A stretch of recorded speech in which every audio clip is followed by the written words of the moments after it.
ఏ పని చేయాలన్నా శక్తి అవసరం. మానసిక దృఢత్వం ఉండాలి. నిస్సత్తువ, నీరసం పారద్రోలి ఇమ్యూనిటీ బూస్టర్లా పనిచేస్తుంది. Be better ashwagandha. నమస్తే, వెల్కమ్ టు క్యూబ్ టీవీ. నేను మీ anchor Charmi. Gynaecology, cosmetic gynaecology. అసలు కాస్మెటిక్ గైనకాలజీ అంటే ఏంటి? ఎంతోమందికి ఎన్నో డౌట్స్ ఉండుంటాయి కాస్మెటిక్ గైనకాలజీలో.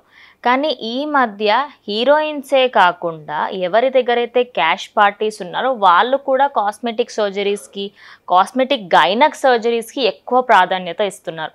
మరి ఈ సర్జరీస్ గురించి మాట్లాడేందుకు మనతో పాటు డాక్టర్ వసుంధర గారు ఉన్నారు, gynaecologist and cosmetic gynaecologist specialist. మేడంతో మాట్లాడి తెలుసుకుందాం అసలు ఈ మధ్య ట్రెండ్ అవడానికి గల రీజన్స్ ఏంటి అనేది. నమస్తే మ్యామ్. నమస్తే అండి.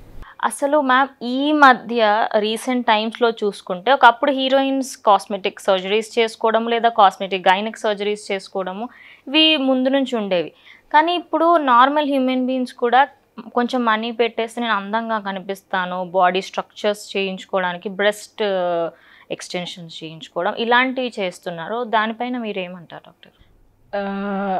ఇదివరకు ఉన్న డేస్లో అయితే వాళ్ళకి మీరు అన్నట్టుగా సినీ ఫీల్డ్లో ఉన్న వాళ్ళు ఇంకేదైనా డిఫరెంట్ వాళ్ళకి ఎక్కువ ఫోకస్ ఎవరిపైన ఉంటుందో వాళ్ళు ఈ ఫీల్డ్ని ఎక్కువ యూస్ చేసుకోవటం వాళ్ళకి అవసరం ఉన్న ఫీల్డ్ కాబట్టి ఎక్కువ యూస్ చేసుకునేవాళ్ళు. ఇప్పుడు ప్రజెంట్ డేస్లో ఏంటంటే హ్యూమన్ వాళ్ళ అపీరెన్స్ అనేది వాళ్ళకి రోజు ఈ సోషల్ మీడియాస్ కానీ ఇంకా ఇంటరాక్షన్స్ పెరగటం కానీ డిఫరెంట్ ఇన్ఫ్లుయెన్సెస్ కానీ ప్రతి ఒక్కరికి వాళ్ళ బాడీ అపీరెన్స్ పైన సబ్కాన్షియస్గా కానీ కాన్షియస్గా కానీ వాళ్ళకి ఏమనాలి ఇన్హెరెంట్ లవ్ టువర్డ్స్ దెమ్ అది డెఫినెట్గా అందరికీ పెరుగుతోంది. సో దాని వలన మేబీ విత్ ఇన్ని ఫెసిలిటీస్ ఉన్నాయని తెలియటం వలన and with the development of so many lasers and different technicals inside surgical మొడాలిటీస్లో కానీ డిఫరెంట్ ఫీల్డ్స్ పెరగటం వల్ల ఇట్లా ఇప్పుడు ఇదివరకు కాస్మెటిక్ గైనకాలజీ అనే బ్రాంచే ఉండేది కాదు. ఇట్లా ఈ డేస్ పెరిగే కొద్దీ లైక్ అవి కూడా రావటం వల్ల ఇట్లా డిఫరెంట్ అప్రోచెస్ వలన వీళ్ళకి కూడా మనం వెళ్ళొచ్చు, పర్టికులర్ డాక్టర్ దగ్గరికి వెళ్తే ఈ ఫెసిలిటీ మనకు ఉంటుంది, లేకపోతే మనకి ఈ ప్రాబ్లం ఉంటే ఈ పర్టికులర్ డాక్టర్ చూస్తారు, అండ్ ఈ పర్టికులర్ ప్రాబ్లం ఉంటే దీనికి సొల్యూషన్ ఇది అని డెఫినెట్గా తెలియటం వలన అప్రోచ్ రావటం వలన ఫెసిలిటీస్ పెరగటం వలన ఈ ఫీల్డ్ అనేది ఇప్పుడు ప్రెజెంట్ బాగా రన్నింగ్లో ఉంది. పోయినసారి మనం ఆల్రెడీ డిస్కస్ చేసాం మ్యామ్ గైనకాలజీ గురించి, కాస్మెటిక్ గైనకాలజీ గురించి. ఒకసారి మా వ్యూవర్స్కి మళ్ళీ కాస్మెటిక్ గైనకాలజీ ప్రాధాన్యత ఏంటో, అసలు కాస్మెటిక్ గైనకాలజీ అంటే ఏంటో ఒకసారి వివరించారు. కాస్మెటిక్ గైనకాలజీ అంటే అది pure towards beautification of the intimate పార్ట్సే కాదు, దాంట్లో మెడికల్గా చాలా యూజెస్ ఉన్నాయి. ఎక్కువగా we're being into medical field, మేము దానికి ఎక్కువ కాన్సన్ట్రేట్ చేస్తాము. కాకపోతే at the same time other facilities కూడా ఇవ్వగలిగే కెపాసిటీ ఉంది కాబట్టి at the same time other facilities needy people ఎక్కువ ఉన్నారు కాబట్టి other important at the same time different lasers రావటం వలన లేకపోతే as I said earlier different modalities surgical techniques రావటం వలన ఈ ఫెసిలిటీస్ మేము చేయగలుగుతున్నాం కాబట్టి మాకు అప్రోచబిలిటీ అండ్ పేషెంట్స్ డిమాండ్ అనేది పెరిగింది. అండ్ ఈ cosmetic gynaecology as I said మెడికల్గా ఒక రకంగా ఉంటుంది, యాస్థెటిక్ కాస్మెటిక్ గైనకాలజీ ఉంటుంది. Aesthetic cosmetic gynaecology is a kind of enhancement of their body parts అనమాట. లైక్ వాళ్ళ ఇంటిమేట్ పార్ట్స్ని ఎన్హాన్స్ వాళ్ళకి నచ్చినట్టుగా వాళ్ళకి కొన్ని డిఫరెంట్ ఏదైనా సిట్యువేషన్స్లో వాళ్ళకి తగ్గని మార్పులు ఏదైనా ఉండుంటే కనుక దానికి వాళ్ళకి అనుగుణంగా మేము సర్జరీస్ చేసి రిపేర్ చేయగలుగుతాం. అది కాస్మెటిక్ గైనకాలజీ సర్జికల్ ఫీల్డ్లో. అది లేజర్ యాస్థెటిక్ కాస్మెటిక్ గైనకాలజీ ఏంటంటే లేజర్ ఉపయోగించి ఈ లైటనింగ్ ఆఫ్ ద వెజనల్ ఇది ఏరియా కానీ డార్క్ పిగ్మెంటేషన్స్ ఉంటే కనుక దాన్ని ఇది చేయటం ఎన్హాన్స్మెంట్ లైటనింగ్ అంటాము, లేదా వెజనల్ రీజువినేషన్స్ అంటాము. వెజనల్ రీజువినేషన్స్ అంటే కనుక ఎవరికైతే డ్రైనెస్ ఆఫ్ వెజనల్ ఎక్కువ ఉంటుంది, లేకపోతే రిపీటెడ్ వెజనల్ వెజనల్ ఇన్ఫెక్షన్స్ ఉంటాయి. Repeated vaginal infections age related ఉండొచ్చు, లేదా కొంతమందికి ఎర్లీ రిప్రొడక్టివ్ ఏజ్ గ్రూప్లో కూడా చాలా ఎక్కువ ఉంటుంది. వీళ్ళకి డెఫినెట్గా మెడికల్ నీడ్ చాలా ఎక్కువ ఉంటుంది. మేబీ అండర్లయింగ్ వాళ్ళకి డయాబెటీస్ కానీ, రిపీటెడ్ సెక్షువల్ ట్రాక్ట్ ఇన్ఫెక్షన్స్ కానీ, ఇంకేదైనా అండర్లయింగ్ వాళ్ళకి ఇమ్యూనోసప్రెసివ్ కండిషన్స్లో కానీ వీళ్ళు ఎక్కువ they are more prone for infections. వీళ్ళకి ఏంటంటే చాలా వరకు మెడికేషన్ ఇవ్వడానికి ట్రై చేస్తాము. మెడికేషన్ ఇచ్చి ఈ ఇన్ఫెక్షన్స్ యూజువల్గా ఎందుకు వస్తాయంటే మన బాడీ లోకల్గా ఒక సర్టెన్ టైప్ ఆఫ్ గుడ్ బ్యాక్టీరియాతో ఉంటుంది, లోకల్ ప్రైవేట్ పార్ట్స్ అంతా. ఆ బ్యాలెన్స్ బిట్వీన్ ఆ good bacteria and bad bacteria ఎప్పుడైతే మేబీ బ్యాక్టీరియా ఆర్గానిజమ్స్ ఎప్పుడైతే డిస్టర్బ్ అవుతుందో అప్పుడు రిపీటెడ్ ఇన్ఫెక్షన్స్ కానీ, as I said different medical problems అనేవి వస్తాయి. Disturbing non comfort medical problems వస్తాయి. ఎంతవరకు మెడికల్గా వెళ్ళగలుగుతామో అంతవరకు వెళ్తాము. లేనప్పుడు ఏదో ఒక డెఫినెట్గా ఎయిడ్ ఉండాలి వాళ్ళకి హెల్ప్ చేసేదానికి. సో ఆ సిట్యువేషన్స్లో ఈ లేజర్ గైనకాలజీ చాలా వరకు, లేజర్ ఇన్ గైనకాలజీ చాలా వరకు యూజ్ అవుతుంది. సో ఇది ఏం చేస్తుంది అని అంటే ఆ పర్టికులర్ ఏరియాకు ఏదైతే pH ఏదైతే నీడ్ కావాలో ఆ pH వచ్చేలాగా క్రియేట్ చేస్తుంది.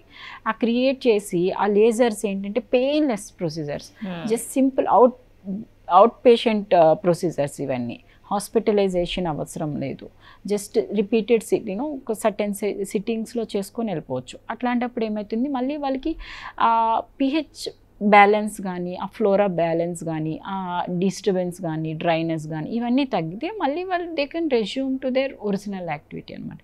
ఇవన్నీ మనం బయటకి చెప్పుకోలేని కండిషన్స్. ఈ డ్రైనెస్, ఇరిటేషన్ అవన్నీ చాలా వరకు తెలీదు. Whom to address, where to go, how to get it off this problem అనేది.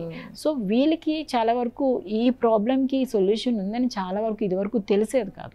ఈ కాస్మెటిక్ గైనకాలజీ, ఈ లేజర్ ఇన్ గైనకాలజీ వచ్చిన తర్వాత వీటిని అడ్రస్ చేయొచ్చు అనేది చాలా ఇంపార్టెంట్గా తెలుసుకోవాల్సిన విషయం. అసలు బ్రెస్ట్ సైజ్ని ఇంక్రీజ్ చేసుకోవడం లేదా దానికి సంబంధించిన ఆపరేషన్స్ ఇప్పుడు ఎక్కువ మట్టుకు చేసుకుంటున్నారు కదా మేడం, ఇంకా అందంగా కనిపించడానికి. అంటే అది చేసుకోవడం వల్ల ఏమైనా సైడ్ ఎఫెక్ట్స్ వస్తాయా? బ్రెస్ట్ సర్జరీస్ అనేవి ఈ మధ్య చాలా వరకు పెరిగాయి డెఫినెట్గా చెప్పాలంటే. అది వాళ్ళకి కొన్ని మెడికల్గా అవసరం పడుతుంది. ఎందుకు అనంటే డిఫరెంట్ డిసీజెస్ ఉంటాయి బ్రెస్ట్కి, ఐదర్ క్యాన్సర్ కండిషన్స్ కానీ, నాన్ క్యాన్సర్ కండిషన్స్ కానీ. నాన్ క్యాన్సర్ కండిషన్స్లో ఎక్కువ బ్రెస్ట్ని ట్రబుల్ చేసేవి ఏంటంటే ఫైబ్రాయిడ్నోమా బ్రెస్ట్ అంటారు. అంటే బ్రెస్ట్లో గడ్డలు వస్తాయి కానీ అవి క్యాన్సర్ కాదు.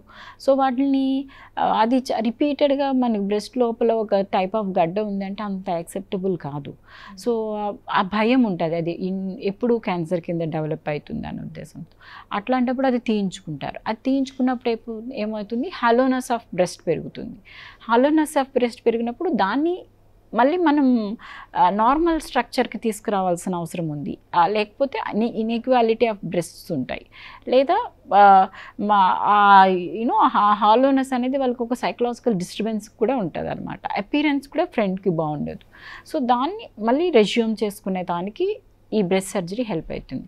లేదా కొంతమందికి ఇన్హెరెంట్గానే తక్కువ బ్రెస్ట్ సైజ్ ఉండడము, లేకపోతే కొంతమందికి మెగలీ అంటే లైక్ ఎక్కువ సైజ్ ఉండడం, అది వాళ్ళకి డిస్కంఫర్ట్గా ఉండొచ్చు. వాళ్ళు రోజు వాళ్ళని యాక్సెప్ట్ చేసుకోలేకపోవచ్చు.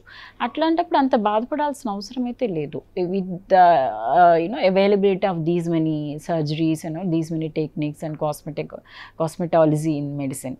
సో అట్లాంటప్పుడు they can definitely go for any of these processes which they are comfortable at. And మెడికల్గా విషయానికి వస్తే కనుక, అండ్ క్యాన్సర్ పేషెంట్స్కి అయితే యాజ్ ఐ సెడ్ డెఫినెట్గా తీసేసేయాలి. సో తీసేసి మొత్తం బ్రెస్ట్ మొత్తం తీసేసినప్పుడు వాళ్ళకి అది ఒక సైకలాజికల్ ఫీల్ వచ్చేస్తుంది, మాకేదో అయిపోయింది ఏదో అయిపోయింది. ఆ సైకలాజికల్ ఫీల్ నుంచి కూడా బయటికి తేవడానికి కాస్మెటిక్ గైనకాలజీ చాలా హెల్ప్ చేస్తుంది. ఆ బ్రెస్ట్ ఇంప్లాంట్స్ అవన్నీ కూడా. సో ఆ బ్రెస్ట్ సర్జన్స్ ఎవరైతే చేస్తారో అవి చాలా వరకు హెల్ప్ చేస్తాయి. అది కాకుండా ఇంకేంటి అంటే దానివల్ల సైడ్ ఎఫెక్ట్స్ ఏంటి అంటే, మెయిన్ సైడ్ ఎఫెక్ట్స్ అనేది మనం ఏ టైప్ ఆఫ్ ఇంప్లాంట్స్ పెడుతున్నాము అనేది చాలా ఇంపార్టెంట్. అండ్ అది కాకుండా ఎస్పెషల్లీ మనం ప్రెగ్నెన్సీ కాకుండా బ్రెస్ట్ సర్జరీస్ చేసుకుంటే ఆ బ్రెస్ట్ టిష్యూ అంతా కూడా డ్యామేజ్ అయిపోతుంది. బ్రెస్ట్ టిష్యూ డ్యామేజ్ అయిపోతే మనం వెన్ వీ బికమ్ ప్రెగ్నెంట్ కన్సిక్వెంట్లీ అప్పుడు పుట్టిన బేబీస్కి మిల్క్ ఇచ్చేదానికి బ్రెస్ట్ టిష్యూ పాడైపోయి ఉంటుంది, స్కారింగ్ అయిపోయి ఉంటుంది. సో బేబీకి ఫీడింగ్ చాలా డిఫికల్ట్ అవుతుంది. బేబీకి ఫీడ్ ఇవ్వకపోతే బ్రెస్ట్ చాలా కష్టం కదా బేబీకి. అంటే like first 6 months is very crucial for the baby. బేబీకి డెఫినెట్గా మిల్క్ ప్రొడక్షన్ అవసరం, మదర్ మిల్క్ చాలా అవసరం. సో అట్లాంటప్పుడు చాలా వరకు డిస్టర్బెన్సెస్, బ్రెస్ట్ టిష్యూ పైన ఏ సర్జరీ జరిగినా దాని related disturbances baby milk lactation పీరియడ్లో ఎఫెక్ట్ అయ్యి ఉండే ఛాన్స్ ఉంటుంది. అంటే మీరు ఇందాక చెప్పారు కదా మ్యామ్, ఇప్పుడు బ్రెస్ట్ మిల్క్ ఇవ్వడానికి ప్రాబ్లం అవుతుంది అని. అంటే ఎవరైతే హీరోయిన్స్ ఇప్పుడు ఆబ్వియస్లీ చేయించుకుంటున్నారు, ప్రతి ఒక్క మ్యాక్సిమం హీరోయిన్స్ అందరూ చేయించుకోవడానికి ఇష్టపడుతున్నారు బ్రెస్ట్ సైజ్ ఇంక్రీజ్ చేసుకున్న తర్వాత ఫర్దర్లో వాళ్ళ ఫ్యూచర్లో ఏమైనా ప్రాబ్లమ్స్ వస్తాయి ఇలాంటివి, లైక్ మిల్క్ లేకపోవడము లేదా వాళ్ళకి హెల్త్ ఇష్యూస్ కింద ఇన్ఫెక్షన్స్ రావడం అలాంటివి ఏమన్నా అవుతాయా? ఇన్ఫెక్షన్స్ అవన్నీ కూడా డెఫినెట్గా ఫాలో అప్ అనేది చాలా అవసరం. వాళ్ళకి పెట్టిన ఇంప్లాంట్స్ బట్టి అవి ఈ కాంప్లికేషన్స్ అన్నీ ఎట్లా ఉన్నాయి అనేది వాళ్ళకి యూస్ చేసే ఇంప్లాంట్, కొన్ని సిలికాన్ ఇంప్లాంట్స్ ఉంటాయి, కొన్ని వేరే టైప్ ఆఫ్ మెటీరియల్స్ ఉంటాయి. ఈ డిఫరెంట్ మెటీరియల్స్ ఏదైతే యూస్ చేస్తామో దాన్ని బట్టి ఆ కాన్సిక్వెన్సెస్ నెక్స్ట్ డిపెండ్ అయి ఉంటుంది. అండ్ సర్జరీ చేసేటప్పుడు ఎంత బ్రెస్ట్ టిష్యూ డ్యామేజ్ అయిందా అన్న దాన్ని బట్టినే ఈ లాక్టేషన్ ఎఫెక్ట్ అవుతుందా లేదా తెలుస్తుంది. ఇన్ కేస్ లాక్టేషన్ పెద్దగా ఎఫెక్ట్ కాకుండా కొంచెం మినిమల్గా ఇన్వేజివ్గా సర్జరీ చేసి మనకి ఏదైతే డిసీజ్డ్ పార్ట్ తీయాల్సి వస్తుందో అది చేస్తే కనుక చాలా వరకు డెఫినెట్గా మనం లాక్టేషన్ పైన పెద్ద ప్రభావం అయితే ఉండకపోవచ్చు. అంటే వెజైనల్ ఏరియాస్ దగ్గర ట్రీట్మెంట్స్ చేయించుకుంటారు మ్యాక్సిమం. ఒకప్పుడు తెలియకపోయేది కానీ ఇప్పుడు ఎక్కువ ఫోకస్ చేసి మరీ చేయించుకుంటున్నారు. అంటే దాన్ని చేయించుకోవడం వల్ల ఎలాంటి సైడ్ ఎఫెక్ట్స్ ఉంటాయి అండ్ ఎలాంటి గుడ్ పాయింట్స్ ఉంటాయి? ఈ వెజైనల్ సర్జరీస్ కూడా చాలా వరకు కొన్ని పెథలాజికల్ కండిషన్స్, అంటే లైక్ కొన్ని పేజెడ్స్ డిసీజ్ లోకల్ ప్రైవేట్ పార్ట్స్ అని ఉంటుంది, సర్టెన్ మెడికల్ కండిషన్స్, ఇవన్నీ కొన్ని డెర్మటాలజికల్ కండిషన్స్ ఉంటాయి. అవన్నీ కూడా వాటికి ఎక్కువ డిస్టర్బెన్సెస్ కాజ్ చేస్తాయి ఆ particular skin related to that intimate పార్ట్స్ని. అట్లాంటప్పుడు అది వాళ్ళకి యాక్సెప్టబుల్గా ఉండదు. మనం ఎంత అది మనకి బయటకి కనిపించిన స్ట్రక్చర్ కాదు అనుకున్నా కానీ మనకు సైకలాజికల్గా చాలా ఎఫెక్ట్ ఉంటుంది.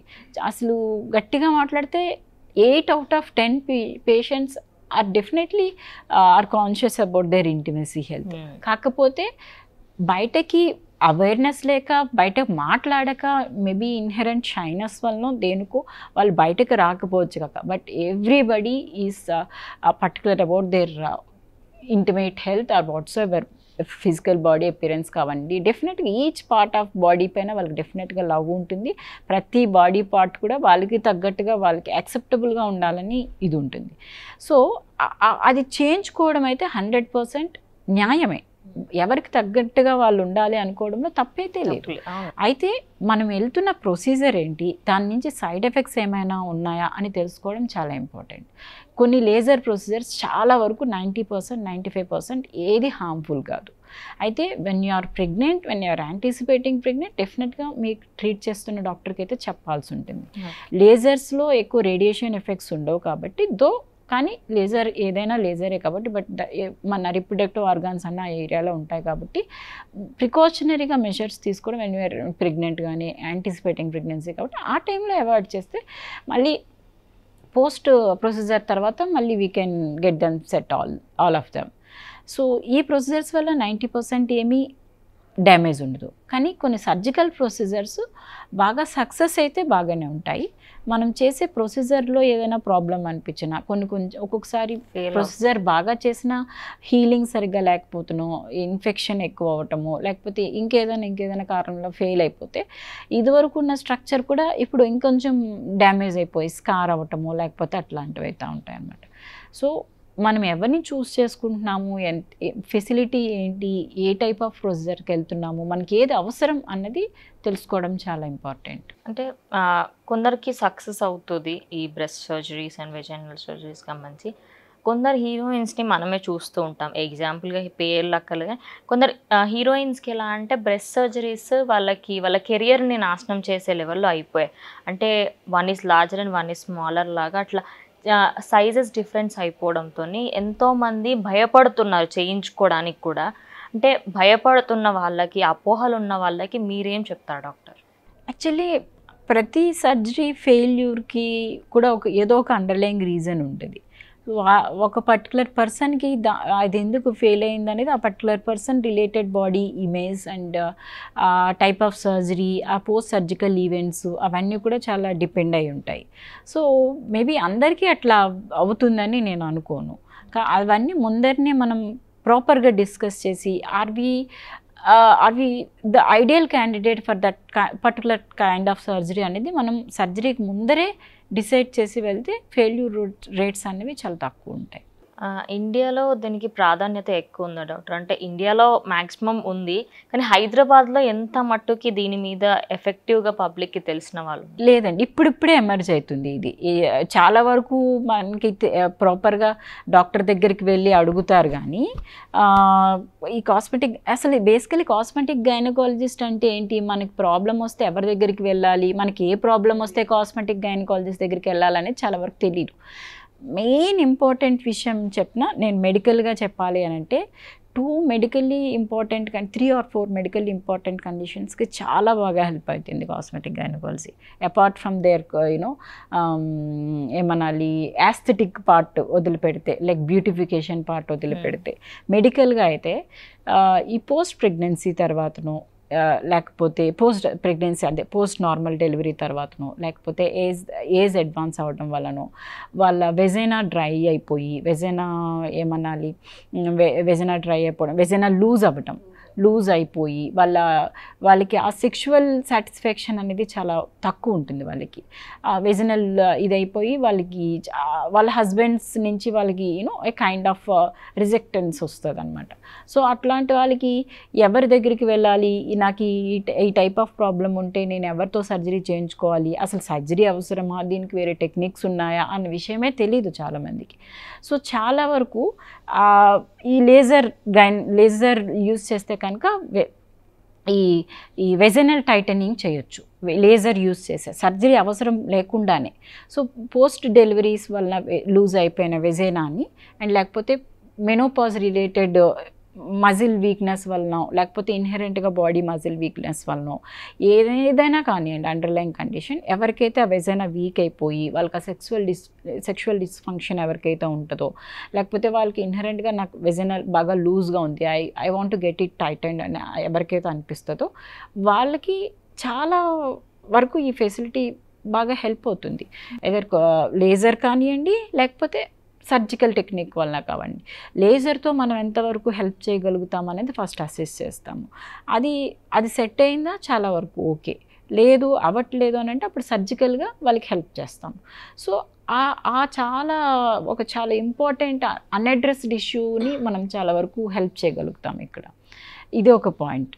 రెండవది ఏంటంటే ఈ వెజనల్ డ్రైనెస్ వాళ్ళకి బాగా, as I said earlier, vaginal dryness బాగా ఇరిటేట్ చేస్తుంది. ఆ వెజనల్ డ్రైనెస్ ఎక్కువ ఉండడం వల్ల వాళ్ళకి రిపీటెడ్ యూరినరీ ట్రాక్ట్ ఇన్ఫెక్షన్స్ వస్తుంటాయి, రిపీటెడ్ వెజనల్ ఇన్ఫెక్షన్స్ వస్తుంటాయి. ఆ ఇంటర్కోర్స్ అప్పుడు సివియర్ పెయిన్ వస్తూ ఉంటుంది. అయిన తర్వాత వాళ్ళకి ఎప్పుడు చూసినా డిస్కంఫర్ట్, కిందనంతా వాళ్ళకి బర్నింగ్, ఏదో ఇబ్బందిగా అనిపిస్తూ ఉంటుంది. ఇలాంటి వాళ్ళు these are ideal candidates for this cosmetic gynaecology, లేకపోతే మెడికల్ లేజర్ ఇన్ గైనకాలజీ, లేకపోతే సర్జికల్ ప్రొసీజర్స్లో. ఏం చేస్తాం మేము, ఎవరికి అసలు బేసికల్గా ఏంటి ప్రాబ్లం అన్నది అసెస్ చేసి వాళ్ళకి లేజర్ పెడితే అవుతుందా, లేకపోతే సర్జికల్గా ఏదైనా ట్రీట్ చేయాల్సి వస్తుందా, లేకపోతే రిపీటెడ్గా ఇంకేదైనా డిఫరెంట్ మెజర్స్ మెడికల్గా ఏం చేయాలా అనేది తెలుస్తూ ఉంటుంది. సో ఈ రెండు చాలా ఇంపార్టెంట్ నీడ్స్. ఇది కాకుండా ఏంటి అంటే కొంతమందికి రీజన్ ఏదైనా కానివ్వండి, వాళ్ళకి సెక్షువల్ ప్లెజర్ ఉండదు, వాళ్ళకి ఏంటంటే వాళ్ళకి లాస్ ఆఫ్ లిబిడో అంటారు. Loss of libido different reasons ఉంటాయి. లేకపోతే వాళ్ళకి ఏజ్ రిలేటెడ్ అవ్వచ్చు, లేకపోతే వాళ్ళకి సైకలాజికల్గా ఇంకేదైనా కావచ్చు, లోకల్గా ఉండే ఇన్ఫెక్షన్స్ కావచ్చు, ప్రీవియస్గా ఏదైనా రేడియేషన్స్ అట్లా అవ్వచ్చు. Sexual enhancing sexual gratification points అన్నీ ఉంటాయి, ఓ స్పాట్స్ అండ్ జీ స్పాట్స్ అనేవి. ఇవి వాళ్ళకి ఏదైనా డ్యామేజ్ అయితే కనుక this is sexual enhancement is all because of the nervous stimulation. కాబట్టి సో ఈ లేజర్ చాలా వరకు హెల్ప్ చేస్తుంది వాళ్ళకి అంటే లైక్ వాళ్ళ ప్రయర్ లిబిడోకి వెళ్ళేదానికి చాలా వరకు హెల్ప్ చేస్తుంది. ఇన్ని అన్అడ్రెస్డ్ ఇష్యూస్, ఇన్ని యూనో వీటికి సొల్యూషన్ కూడా ఉంటుంది. వీటికి సర్జరీనే దీనికి సర్జరీకి కూడా వెళ్ళొచ్చా, దీనికి లేజర్ కూడా యూస్ చేయొచ్చా అన్న విషయం చాలామందికి తెలియదు. So what we're trying to do is ఇవి సో అండ్ సో ప్రాబ్లమ్స్కి సో అండ్ సో సొల్యూషన్స్ ఉన్నాయి అని we're trying to elaborate. Ma'am, vaginal tissue loose అవుతే టైట్నింగ్ చేసే టెక్నాలజీ ఉందని మీరు ఇందాక చెప్పారు. Vaginoplasty or laser surgery. అంటే ఇప్పుడు బేబీస్ పుట్టిన తర్వాత ఎంతో మంది లేడీస్కి బ్రెస్ట్ లూజ్ అయిపోతుంటారు, దానికి ఏమైనా ట్రీట్మెంట్ ఉంది? బ్రెస్ట్ టైట్నింగ్ సర్జరీస్ వాళ్ళకి కూడా ఉన్నాయి. సో యూజువల్గా ఏంటంటే నేచరే పోస్ట్ ప్రెగ్నెన్సీ అంటే like during pregnancy it self breast enlargement అనేది స్టార్ట్ అవుతుంది. ఎందుకు? నేచర్ మిల్క్ ప్రొడక్షన్ కోసం బ్రెస్ట్ని పెంచుతూ ఉంటుంది. సో అది ఒకసారి ఫామ్ అయిన స్ట్రక్చర్ చాలా వరకు పోస్ట్ ప్రెగ్నెన్సీ తగ్గుతుంది కొంతమందికి అది పర్మనెంట్గా ఉండిపోతుంది. అది తర్వాత సాగింగ్ ఆఫ్ ద హెవీనెస్ వల్ల సాగింగ్ లేకపోతే లూజనింగ్, ఈ స్ట్రక్చర్స్ అన్నీ అవుతానే ఉంటాయి ప్రతి విమెన్కి who undergoes this process, natural course of their life. అవన్నీ ఉన్నప్పుడు దానికి ఒకటి ఎక్సర్సైజెస్ బాగా హెల్ప్ చేస్తాయి, రెండు డిఫరెంట్ మెడికల్ ఎయిడ్స్ హెల్ప్ చేస్తాయి, సర్జికల్ ఎయిడ్స్ హెల్ప్ చేస్తాయి. సో వీటన్నిటి వల్ల కూడా చాలా వరకు మనం వాళ్ళకి హెల్ప్ చేయగలుగుతాం. అంటే డాక్టర్ ఇప్పుడు అంత సర్జరీ అంత అయిపోయిన తర్వాత ఏదైనా ఒక సర్జరీ చేయించుకున్నాము అంటే భయపడతారు, నెక్స్ట్ నాకు ఎన్ని పెయిన్స్ వస్తాయో ఎలా ఉంటుందో అని. ఈ లేజర్ ట్రీట్మెంట్ కానీ వెజైనల్ సర్జరీస్ కానీ ఇవి చేసుకున్న తర్వాత pains laser that is the beauty and that is the main advantage of laser. దాంతో పెయిన్ కానీ బర్నింగ్ కానీ ఇరిటేషన్ కానీ అసలు వాళ్ళకి చేస్తున్నట్టు కూడా తెలియదు. That is the most advantage part of laser. So కాకపోతే దానికి లేజర్ చేసినంత మాత్రాన అన్నీ 100% సెట్ అయిపోతాయి అని చెప్పడానికి లేదు. అండ్ ఏంటి అంటే ఇది చాలా పెయిన్లెస్ సర్జరీ కాబట్టి మీరు హాస్పిటల్లో అడ్మిట్ అవ్వాల్సిన అవసరం లేదు. కాబట్టి చక్కగా ఓపీడీ బేసిస్లో ఎట్ యువర్ కన్వీనియంట్ టైం వచ్చి తీసుకెళ్ళిపోతుంది. అండ్ నేను ఇందాక ఇంకొకటి చెప్పడం మర్చిపోయాను. వాట్ ఈస్ ఇంకొక medical condition which can be addressed by this laser or cosmetic gynaec, incontinence of urine. చాలామందికి వాళ్ళకి తెలియకుండానే యూరిన్ లీక్ అయిపోతూ ఉంటుంది విమెన్కి. డిఫరెంట్ రీజన్స్తో లీక్ అవుతుంది. ఒకటి స్ట్రెస్ ఇన్కాంటినెన్స్ అంటారు, లేదా అర్జ్ ఇన్కాంటినెన్స్ అంటారు, లేదా మిక్స్డ్ ఇన్కాంటినెన్స్ అంటారు. ఇది ఏంటంటే వాళ్ళకి ఈ ఇన్కాంటినెన్స్కి రీజన్స్ మెడికల్గా ఫస్ట్ మేము ఇవాల్యుయేట్ చేస్తాము. వాటికి డిఫరెంట్ టెస్ట్స్ ఉంటాయి. యూరోఫ్లోమెట్రీ అని కానీ యూరోడైనమిక్ స్టడీస్ అని కానీ చేస్తాం ఫస్ట్. అసలు వాళ్ళకి ఏ టైప్ ఆఫ్ ఇన్కాంటినెన్స్ ఉంది, వాళ్ళకి ఏమైనా అండర్లైన్ స్ట్రక్చర్స్ డ్యామేజ్ అవ్వడం వల్ల ఇన్కాంటినెన్స్ ఉందా, లేకపోతే ఏమీ ప్రాబ్లం లేకుండానే ఇన్కాంటినెన్స్ ఉందా అని చెప్పి టెస్ట్ చేస్తాం. సో ఒక ideal patient for this kind of surgery or this kind of treatment అనేది సెలెక్ట్ చేస్తాం. సో బాగా స్ట్రక్చర్ డ్యామేజ్ కానీ సివియర్గా సర్జరీనే అవసరం లేని క్యాండిడేట్స్కి చాలా వరకు కూడా లేజర్తో వాళ్ళ ఇన్కాంటినెన్స్ని ట్రీట్ చేస్తాం. అసలు లేజర్ పెట్టి ఇన్కాంటినెన్స్ని ట్రీట్ చేయొచ్చు అన్న విషయం చాలామందికి 90/100 వాళ్ళకి తెలియదు. సో నేనేం చెప్తున్నానంటే ఇన్కాంటినెన్స్ వచ్చినప్పుడు మల్టిపుల్ సిట్టింగ్స్ ఆఫ్ లేజర్స్లో, అంటే లైక్ అందరికీ లేజర్తో సెట్ అవుతుందని నేను చెప్పను. ఇనిషియల్ స్టేజెస్ ఆఫ్ ఇన్కాంటినెన్స్ వాళ్ళు ideal candidates for laser treatment వాళ్ళకి ఎవరికైతే ఉంటారో వాళ్ళకి లేజర్ ట్రీట్మెంట్స్ ఇస్తే ఇన్కాంటినెన్స్ అనేది చాలా సింపుల్గా ట్రీట్ చేయొచ్చు. ఈ లేజర్తో అవ్వకపోతే అప్పుడు సర్జికల్ నీడ్స్ అనేవి డెఫినెట్గా మేమే చేస్తాం అవి కూడా. సో ఇది చాలా వరకు అన్అడ్రెస్డ్ అండ్ అన్అవేర్డ్ ఇష్యూ, ఎవరికి తెలియని ఇష్యూ. సో దీన్ని కూడా మనం చాలా వరకు చేయొచ్చు. Apart from these medical conditions వాళ్ళ ఆస్థెటిక్ గైనకాలజీ లైక్ వాళ్ళ బ్యూటిఫికేషన్ ఆఫ్ ఇంటిమేట్ పార్ట్స్ కానివ్వండి, యాజ్ ఐ సెడ్ హైమనోప్లాస్టీ, వాళ్ళకి నచ్చినట్టుగా వాళ్ళ ప్రైవేట్ పార్ట్స్ని షేప్ చేయించుకోవచ్చు. లైటనింగ్ డార్క్ పిగ్మెంటేషన్, ఎక్కువ ఆ ఏరియాస్లో ఎక్కువ డార్క్ పిగ్మెంటేషన్ ఉంటుంది because of hormonal changes, blood supply changes వాటి వల్ల. దాన్ని తర్వాత ప్రెగ్నెన్సీ తర్వాత కొంతమందికి బాగా పెరిగిపోతూ ఉంటుంది, లేకపోతే ఒబేసిటీ వల్ల పెరిగిపోతుంది. సో ఇవన్నీ కూడా ఈ లేజర్తో మనం చాలా వరకు తగ్గించగలుగుతాం. డాక్టర్, ఇంకోటి ఇప్పుడు 30+ ఉన్న వాళ్ళు మ్యాక్సిమం 30+ అనే కాకుండా ఎవరైతే ఆల్రెడీ మ్యారీడ్ అయిపోయి like half of the life వాళ్ళ పిల్లలు ఉన్నప్పుడు వాళ్ళ ఈ మధ్య ఎక్కువ ఫోకస్ చేస్తున్నారు వాటిపైన, లేదా గైనకాలజిస్ట్ని ఇప్పుడు కన్సల్ట్ అవ్వడానికి ఇంట్రెస్ట్ చూపిస్తున్నారు. ఇంతకుముందు వాళ్ళకి తెలియకపోవచ్చు, కానీ 30+ తర్వాత వాళ్ళు ఇలాంటి సర్జరీస్కి వాళ్ళు వెళ్ళినప్పుడు ఏమైనా సైడ్ ఎఫెక్ట్స్ వస్తాయా ఏజ్ పరంగా వాళ్ళకి? అవును, యాక్చువల్గా చెప్పాలంటే వీళ్ళల్లోనే ఈ ప్రాబ్లమ్స్ చాలా ఎక్కువ. And maybe because of their age, hormonal changes, ఈ నేచురల్ కోర్స్లో జరిగే ఈవెంట్స్ అన్నీ కూడా. సో వీళ్ళలోనే ఈ బ్రాంచ్కి వీళ్ళే ఎక్కువ, ఈ బ్రాంచ్కి అవసరమైన వాళ్ళు మేబీ వీళ్ళకే ఎక్కువ ఈ బ్రాంచ్ హెల్ప్ చేయగలుగుతుంది. సో వీళ్ళకి డెఫినెట్గా నీడ్ ఉంటుంది. దీంట్లో ఏ ప్రొసీజర్స్ కూడా నాకు తెలిసి వీళ్ళకి హార్మ్ చేసే ప్రొసీజర్స్ అయితే ఏమి లేవు. సో వీళ్ళకి ఇంకా ఎక్కువ హెల్ప్ చేసేవే కానీ హార్మ్ చేసే ప్రొసీజర్స్ అయితే ఏం కాదు. కాస్మెటిక్స్ అనగానే మనకు మైండ్లో బ్యూటీ వస్తుంది. ఇప్పుడు కాస్మెటిక్ గైనకాలజీ అన్నా కూడా మ్యాక్సిమం ఎంతోమంది క్రీమ్స్ పెట్టాలేమో, దానికి ఏమైనా పెట్టాలేమో అనుకుంటున్నారు. ఒక్కసారి ఆ డౌట్ని మీరు క్లారిఫై చేయండి. Cosmetic gynaecology is not about creams కానీ మనం జెల్స్ పెట్టినాము, క్రీమ్స్ పెట్టడం, అది కాదు cosmetic gynaecology. It involves lot of medicine in it. Cosmetic గైనకాలజీలో మేము యూజ్ చేసే లేజర్ అంటే ఉత్తి లేజర్ ఒక్కటే పనిచేయదు. అక్కడ we use platelet rich plasma.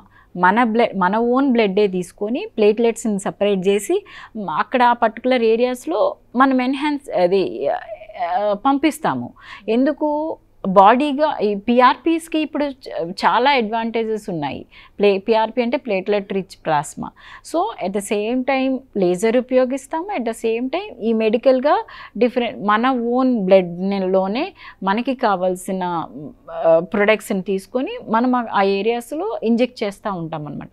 ఇలా చేయటం వల్ల ఏమవుతుందంటే మనకి ఏదైతే ప్రీవియస్గా డ్యామేజ్ అయిన స్ట్రక్చర్ ఉందో అది మళ్ళీ తిరిగి రెస్టోర్ చేయడానికి ట్రై చేస్తున్నాం. మీరు వినే ఉంటారు, నాకు హెయిర్ గ్రోత్ అవ్వటానికి పిఆర్పీ ట్రీట్మెంట్ చేస్తారు. అండ్ నీస్ అరిగిపోతే కనుక పిఆర్పీస్ ఇస్తారు. అండ్ డిఫరెంట్ స్కిన్ డిసీజెస్ కానీ స్కిన్ క్యాన్సర్స్కి కూడా పిఆర్పీస్ ఇస్తున్నారు.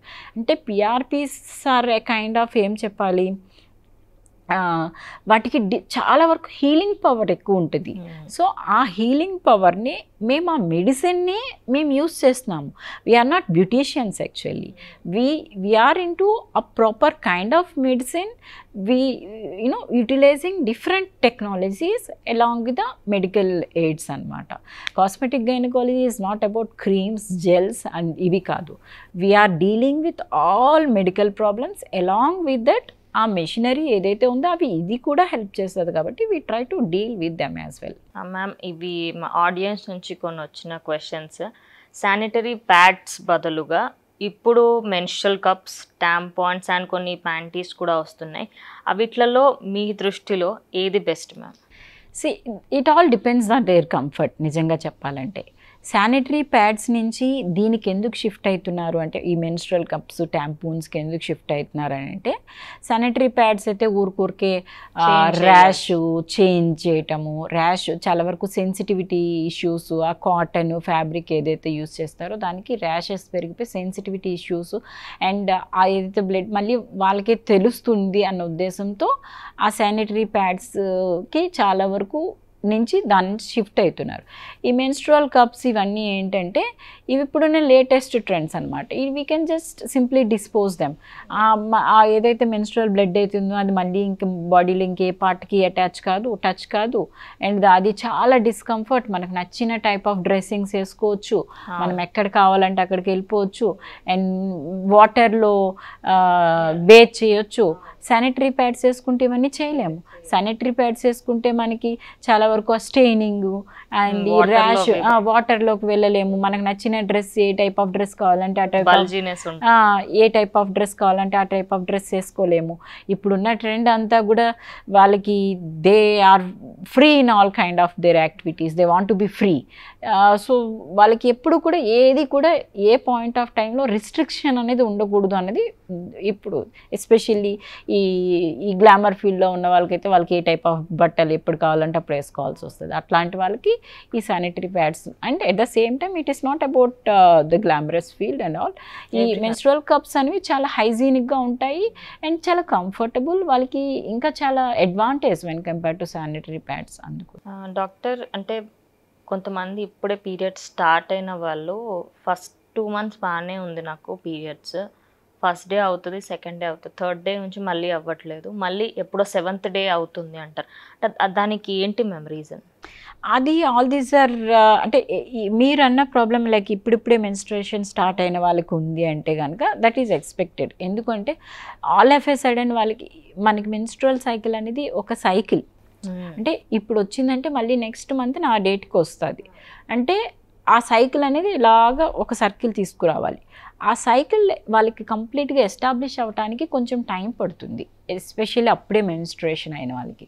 And at the same time మీరు అన్నట్టుగా కాకుండా వాళ్ళకి చాలా వరకు ఏమది వచ్చే కంప్లైంట్ ఏంటంటే ఫస్ట్ మెన్స్ట్రుయేషన్ వస్తుంది, మేబీ సెకండ్ మెన్స్ట్రుయేషన్ వస్తుంది, ఆ తర్వాత irregular periods 5 months 6 months 7 months అయినా కూడా రాదు. ఎందుకంటే వాళ్ళకి మేబీ పీరియడ్ అయితే వచ్చేసి ఉండొచ్చు కానీ వాళ్ళకి సైకిల్స్ ఎస్టాబ్లిష్ అవ్వాలి అన్న స్టిమ్యులస్ వాళ్ళ బ్రెయిన్లో ఇంకా డెవలప్ అవ్వదు. So initial 1-2 years of menstrual initiation cycles ఎప్పుడు కూడా ఇర్రెగ్యులర్గానే ఉంటాయి. దానికి కావాల్సింది ఓన్లీ రీఅష్యూరెన్సే. ఎక్కువ మదర్స్ డెఫినెట్గా కంగారు పడతారు కానీ వస్తే మేము డెఫినెట్గా చూసి వాళ్ళకి అదే రీఅష్యూర్ చేస్తాం. వచ్చిన ప్రతి పేషెంట్కి కూడా ఆ హార్మోన్స్ పెట్టేసి మెన్స్ట్రుయేషన్ వచ్చేసేటట్టు చేసేసేయాలి, ఓసీ పిల్స్ పెట్టేసేయాలి, లేకపోతే డిఫరెంట్ టైప్ ఆఫ్ హార్మోన్స్ పెట్టేసేయాలని ఇస్తే వాళ్ళకి చాలా వరకు తెలీదు దాని నుంచి వచ్చే సైడ్ ఎఫెక్ట్స్ ఏంటనేది. దాని నుంచి వచ్చే సైడ్ ఎఫెక్ట్స్ మేము ఎక్కువ చూస్తాము. డిఫరెంట్ డాక్టర్స్ పీరియడ్ రావడానికి మెడిసిన్ పెట్టేస్తారు, but all those patients will come up with will land here with all those complications like brain stroke, palsies and all blood thromboembolic phenomenons అనమాట. ఈ హార్మోన్స్ అన్నింటికి కూడా ఎక్కువ గడ్డలు బ్లడ్ క్లాట్స్ పట్టే ఇది effect one of the process కూడా ఉంటుంది వాటికి. మనకి అంతా బాగా జరిగి మన హెల్త్ బాగా ఉంటే పర్వాలేదు కానీ మనకి ఆ థ్రంబోజెనిక్ టెండెన్సీ ఎవరికైతే ఉంటుందో వాళ్ళకి ఏంటంటే మనకు తెలియకుండానే క్లాట్స్ వచ్చేస్తాయి, బ్లాక్స్ వచ్చేసాయి, బ్రెయిన్లోకి వెళ్ళిపోయి స్ట్రోక్స్ వెళ్ళిపోయి. సో అవన్నీ చాలా ఎక్కువ ఉంటాయి. అందుకనే అన్నెసెసరీగా మెడికేషన్కి వెళ్ళడం ఎవరికీ మంచిది కాదు. ఊరికే కొంతమంది పెళ్ళి ఉందనో పబ్బం ఉందనో వేసేసుకుంటారు. ఎవరిదో పెళ్ళికి మీరెందుకు వేసుకోవాలి tablet? That is the simple logic. వాళ్ళు పెళ్ళి చేసుకుంటే మీరెందుకు ట్యాబ్లెట్స్ వేసుకోవాలి? Dress up neatly, go for 2 or 3 pads extra, frequently change your pads. Why do you want to disturb your cycles for somebody else's marriage? అసలు ఆ disturbance ఒక్కసారి వచ్చింది అని అంటే అది డిస్టర్బెన్స్ డిఫరెంట్గా రకరకాలుగా ఎఫెక్ట్ అవుతూ ఉంటుంది. మెయిన్ ఇది ఎందుకు వస్తుంది అంటే we generally accept that we get a headache, పొట్ట పెయిన్ వస్తే యాక్సెప్ట్ చేస్తాము, పడిపోయి నొప్పి వస్తే యాక్సెప్ట్ చేస్తాము, అన్నీ యాక్సెప్ట్ చేస్తాము. కానీ పీరియడ్ ఒకటే డిస్టర్బ్ అయితే యాక్సెప్ట్ చేయము. ఏదో అయిపోయింది nothing will happen to you. Even your uterus, your body circulation, hormonal changes are part of your body. మీకు అన్ని పార్టీకి ఏదో ఒక డిస్టర్బెన్స్ వచ్చినట్లే దీనికి కూడా వస్తుంది. దాన్ని you have to accept and you just relax. మీకు అది బాగా సివియర్గా బౌదర్ చేసిందంటే definitely you have to seek a medical attention. అప్పుడు దాన్ని నెససరీ డ్రగ్స్ తీసుకోవాలి. మీరు ఒకసారి డాక్టర్ మీకు రీఅష్యూర్ చేస్తుంది, మీరు టెన్షన్ పడిపోతారు. రెండోసారి రీఅష్యూర్ చేస్తే థర్డ్ టైం కూడా రీఅష్యూర్ చేయలేరు వాళ్ళు. They are forced to put on some or other kind of medication. మీరు దాని కాంప్లికేషన్ పట్టుకొని ఆ డాక్టర్ దగ్గరికి వెళ్ళరు. ఎందుకు ఆ డాక్టర్కి తెలీదు మీకు వచ్చిన కాంప్లికేషన్ ఆమె వల్లనే వచ్చింది, ఆమె పెట్టిన మెడిసిన్ వల్లనే వచ్చింది. మీకు కూడా తెలీదు ఆమె పెట్టిన మెడిసిన్ వల్ల వచ్చింది అని చెప్పేసి. You land up with some stroke and something. You think that you have to go. డెఫినెట్గా మీరు న్యూరాలజిస్ట్ దగ్గరికి వెళ్తారు. You will not be going to the gynaecologist who has prescribed it. So ఆ లింక్ కట్ అయిపోతుంది. So అక్కడ ఆ link cut అయిపోతుంది. So మీకేమంటే మీరు ఈ ట్యాబ్లెట్స్ వాడిన వల్లనే వస్తుందని మీకు తెలీదు.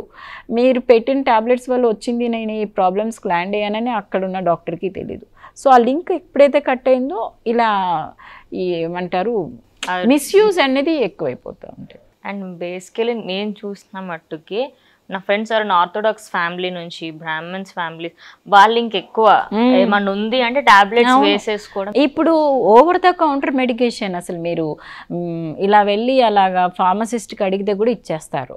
That is the most saddest part of India. So ఈ హార్మోన్స్ ఇంకా ఈజీగా చెప్పేస్తారు. అసలు మీరు గట్టిగా చెప్పాలంటే ఒక 18-17 ఇయర్స్ అమ్మాయికి కూడా తెలుసు మీకు పీరియడ్స్ పోస్ట్ పోన్ చేసుకోవటానికి ఏ టాబ్లెట్ అంటే టక్మని చెప్పేస్తారు. వాళ్ళే ఇన్ని టాబ్లెట్ వేసుకోవాలి, ఇన్ని రోజులు వేసుకోవాలి, అప్పటి నుంచి వేసుకోవాలి, ఇప్పటి నుంచి వేసుకోవాలి. కానీ వాళ్ళకి అదే మాత్రమే తెలుసు. లేటర్ ఆన్ కాంప్లికేషన్స్ అనేవి వాళ్ళకి తెలీదు. So what I advise is do not try to intervene with your body. Body does its function.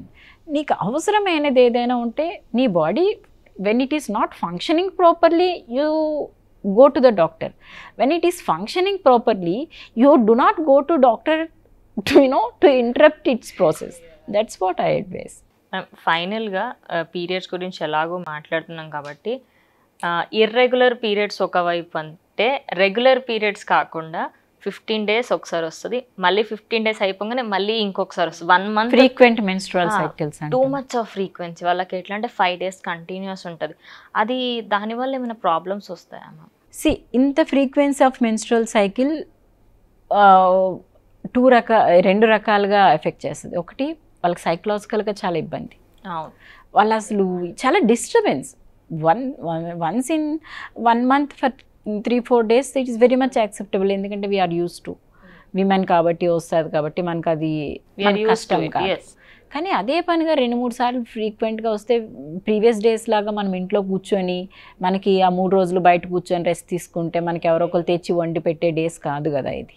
మనం day in and day out మనం అంతా బయటకు వెళ్తున్నాము, వర్క్ చేస్తున్నాము, ఏ టైప్ ఆఫ్ బట్టలు వేసుకోవాలి, ఏం వేసుకోవాలి, day in and day out we have our own activities. అది మనకి డిస్టర్బ్ చేస్తుంటే మనం సైకలాజికల్గా చాలా ఎఫెక్ట్ అవుతాము. అది మనకి ఫైనాన్షియల్గా బాగా ఎఫెక్ట్ అవుతుంది. అది కాకుండా ఏంటి అంటే మనకి మన day to day life disturb అవుతుంది. అండ్ ఇది పక్కన పెడితే మెడికల్గా ఏంటంటే అసలు నార్మల్గా అవ్వాల్సింది ఎందుకు అంత ఎంత ఫ్రీక్వెంట్గా ఎందుకు వస్తుంది? ఏమైనా హార్మోనల్ డిస్టర్బెన్స్ ఉందా అది చెక్ చేసుకోవాలి. ఆ హార్మోనల్ డిస్టర్బెన్స్ లేదు అంటే అంత ఫ్రీక్వెంట్గా మెన్స్ట్రుయేషన్ అవుతున్నామనంటే బ్లడ్ లాస్ ఎక్కువైపోతూ ఉంటుంది. బ్లడ్ లాస్ పెరిగిపోతే ఎనీమియా రిలేటెడ్ కాంప్లికేషన్స్ చాలా వస్తాయి. మనం చాలామందికి 5 grams హిమోగ్లోబిన్ 6 grams హిమోగ్లోబిన్తో వచ్చి ఫెయింట్ అయిపోయి ఆయాసంతో వచ్చి పడిపోయి ఇంటి దగ్గర పనులు చేసుకోలేకుండా ఈ డిఫరెంట్ కాంప్లికేషన్స్తో కూడా వస్తారు. As long as your body is not getting disturbed చిన్న చేంజెస్ని యాక్సెప్ట్ చేయొచ్చు. But if they are troubling us, we have to seek the medical attention. Thank you ma'am, thank you so much. Thank you. So ఇది వాళ్ళ special programme. ఇంకో ప్రోగ్రామ్తో మళ్ళీ కలుస్తా. అంటే keep watching cube TV.